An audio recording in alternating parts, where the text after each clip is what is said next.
Okay, well the first thing you need for this Photoshop tutorial is a picture of someone with a lightsaber. It doesn't have to be a lightsaber, obviously we have a toy one here, but you can use anything that fits in your hands, maybe a spoon or a knife or something like that, and you can Photoshop around that. So the first thing we're going to do with this picture is we need to make this look like it's made of light. So we're going to make a new layer by pressing Command Shift and N and clicking OK. And we need to go to our brush tool, which is keyboard shortcut B, or it's over here in the tools palette. I'm just going to zoom in. I'm going to make the brush smaller. I'm holding Control, Alt, and I'm holding left click down, and I'm just sliding to the left to resize that. I'm going to bring the hardness to about 95%-ish. And I'm making the diameter of the brush about the same size as the base of the lightsaber here. One thing to check in your brush settings is if you go to Window and Brush, just make sure that the spacing is turned down to 1%. This means that when you're brushing this out, you're now getting a nice smooth line. If you don't do this, you might notice that it's a bit bumpy. So I'm going to choose a white color by going to the color palette and choosing white, clicking OK. And now I'm left clicking on the bottom of the light. You'll see that some of it has gone over the handle, but we'll get rid of that in a minute. A single left click there, and I'm just scrolling up to the top of the lightsaber. And now I'm going to hold Shift on the keyboard, center that up, and I'm going to left click again. And that has now painted a nice white line there. So the next thing I need to do is get rid of this bit here. I need to see the handle to make it look realistic. So in your layers palette, go to the bottom right and click on the Add Layer Mask button. Now the layer mask is white at the moment, so everything is coming through, and we need to mask some of this out. So we need to swap our colors round. So our foreground color needs to be black. I just pressed X on the keyboard there to swap that around. Pressing B again to get our brush up. I'm going to turn the opacity down on the layer so that I can see the handle underneath. Just going to zoom in a little bit more. Control plus on the keyboard. And I'm resizing the brush ever so slightly. And now I'm just going to paint over that. If you go wrong or you see any red bits showing through, change your color to white and just paint them back in.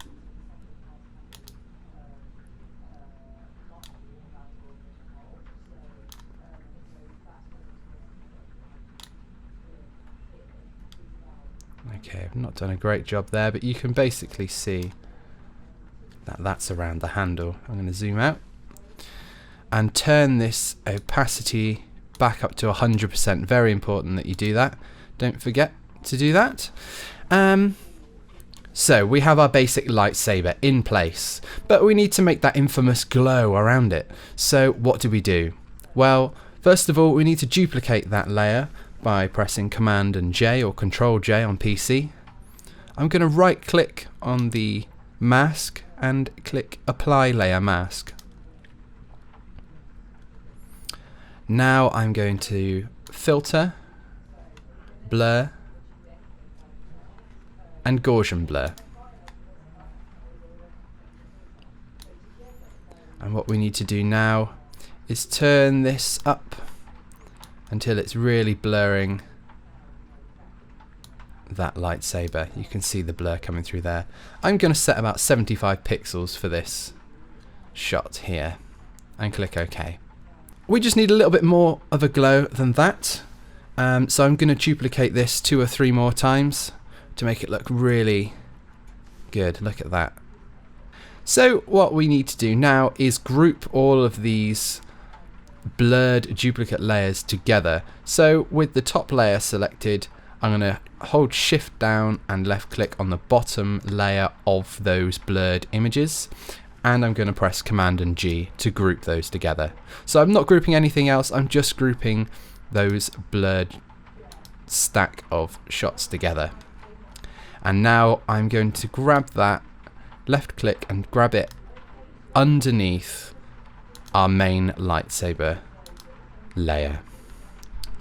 Now, white lightsabers are cool, but what's cooler is some red lightsabers. So I'm going to go down to the bottom right of the layers palette and add a new adjustment layer. I'm going to go to hue and saturation. And from here you'll need to tick the box colorize to color what we have, and you'll see that the whole image has now turned red.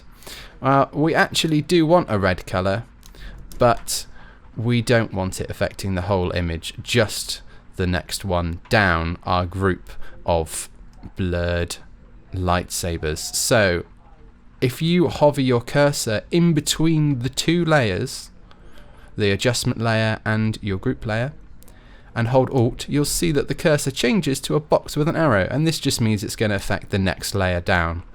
So I've clicked that there. Let's make a few changes so you can see the effect. There we go. I'm going to turn the lightness down just to make it a bit darker red, because it looks quite cool. I turn the saturation right up, and from here you can change the hue to whatever colour you like. If you want a green one or purple, but I'm going to stick with red, the classic lightsaber colour. So the next thing we need to do is make it look like it's actually there. At the moment it's just stuck on the end of the handle.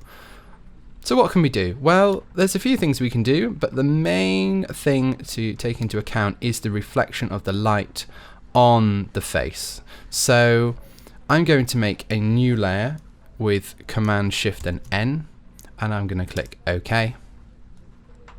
I'm going to drag that layer just above the original shot,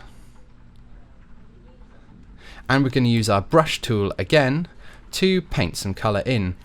I need to get a red colour, so click on your colour swatch there, a colour picker, and choose a red colour,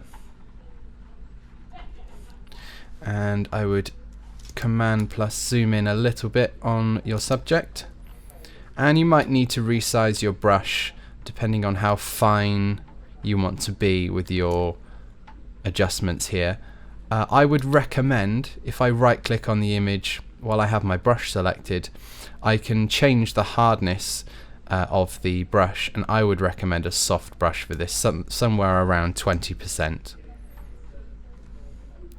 So I'm just going to left click and drag on the image, and it will paint in this red here. I'm going to hit all the bits where I think that the light from the lightsaber will be coming on our subject.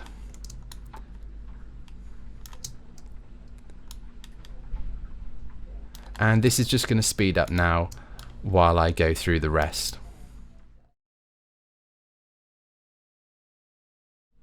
Okay, so we have our roughly finished glow here now on our subject's face, and what I'm going to do first of all is change the blending mode of that layer to soft light, and that'll allow us to see the image underneath, and it's just going to lay some colour on top there. Now if I zoom in, we can see that the colour has spilled over a little bit onto the background, and it's not exactly right. You can see on the face here, it's just coming over a little bit. So I'm going to add another vector mask, and I'm going to paint that out with my black colour selected. I'm just going to zoom in and take a little bit off the side of the face there.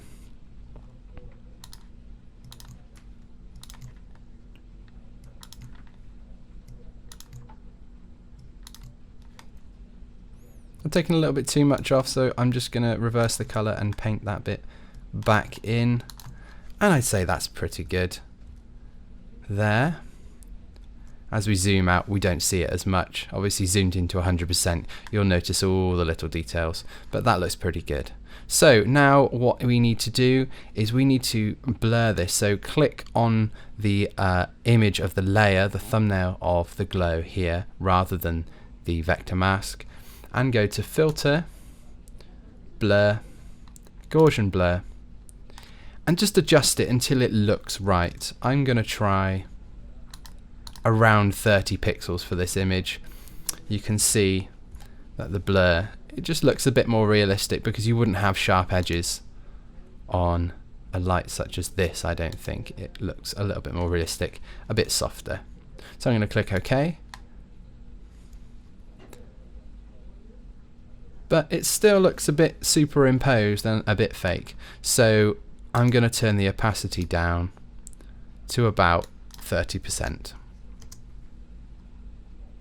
So you can see the difference there with and without. There's just a little bit of glow there just to make you feel like that is actually in his hands. Now we're going to go for a gritty look. So click on the top of your layers palette, Control Shift and N to make a new layer, and this really ridiculously large keyboard shortcut, Command Alt Shift and E, to merge all the visible layers onto a new layer. You can see that all of these images have been merged together and thrown onto this layer. So I'm going to go to Filter, Other, High Pass, and I'm just going to turn the pixel radius up to about 20, and it's going to make it look a little bit more cartoonish and a little bit more like the films. So I'm going to click OK on that. I'm going to go to blending mode and choose overlay, and we can see, if I tick that on and off, you can see there's hard edges there which look really nice and gritty. Now one way to make this look even more filmic is to go to your adjustments layer button, and we're going to go to color balance. And what you want to do is untick preserve luminosity, go up here to tone and choose shadows. Now from here I would recommend some cool shadows in this forest. Bump up the blues, maybe a little bit of cyan, not too much. And then go into highlights and make them more orange. So the shadows are blue and the highlights are orange. So I'm going to add a bit of red here and a little bit of yellow.